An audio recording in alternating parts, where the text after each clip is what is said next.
اسلام میں کہا گیا ہے کہ موت کے بعد زندگی ہے. یہ آپ کیسے ثابت کر سکتے ہیں؟ یہ ثابت کرنے کے دو طریقے ہیں.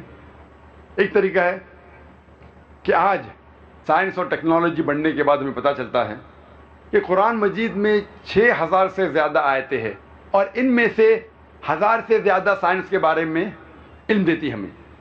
آج سائنس اور ٹیکنالوجی بڑھنے کے بعد ہمیں یہ پتہ چلتا ہے کہ جو بھی کچھ قرآن مجید کہہ رہا ہے تقریباً 80% جو بھی کچھ قرآن مجید میں لکھا ہے آج سائنس اسے 100% تسلیم کرتی ہے. مثال کے طور پہ کس طریقے سے کائنات قائم ہوئی، سورج کے بارے میں، چاند کے بارے میں، ان سب چیزوں کے بارے میں جب ہم تحقیق کرتے ہیں آج کی سائنس یہ کہتی ہے کہ 80% جو ہمیں معلومات ملتے ہیں قرآن میں سے اگر ہم سائنس کے ذریعوں سے پرکھیں تو پتہ چلتا ہے کہ وہ 100% صحیح ہے. باقی 20% ڈاؤٹ فل ہے، ہو سکتا ہے صحیح ہے، ہو سکتا ہے غلط ہے. اس میں سے ایک پوائنٹ بھی نہیں ہے، ایک آیت بھی نہیں ہے جسے سائنس نے غلط ثابت کیا ہے. کچھ چیزیں سائنس یہ کہتی ہے کہ سائنس ابھی اتنی ایڈوانسڈ نہیں ہے، اتنے آگے نہیں پہنچی کہ وہ اس قرآن مجید کے آیت پہ کچھ کہہ سکے. تو 80% قرآن مجید کا تقریباً 100% صحیح ہے، 20% ڈاؤٹ فل، نہ صحیح نہ غلط. تو میری منطق، میری لاجک یہ کہتی ہے اگر 80% 100% صحیح ہے اور 20% ہمیں نہیں پتا کیونکہ سائنس اتنی ایڈوانس نہیں ہے، تو میری لاجک یہ کہتی ہے کہ یہ 20% بھی انشاءاللہ صحیح ہوگی. It is not a blind belief, یہ اندھ وشواس نہیں ہے، یہ وشواس ہے منطق کے بل پر، بیسڈ آن لاجک. اور اس 20% میں سے ایک چیز ہے موت کے بعد زندگی. سائنس اتنی ایڈوانس نہیں ہے یہ پہچاننے کے لیے کہ موت کے بعد ہے زندگی.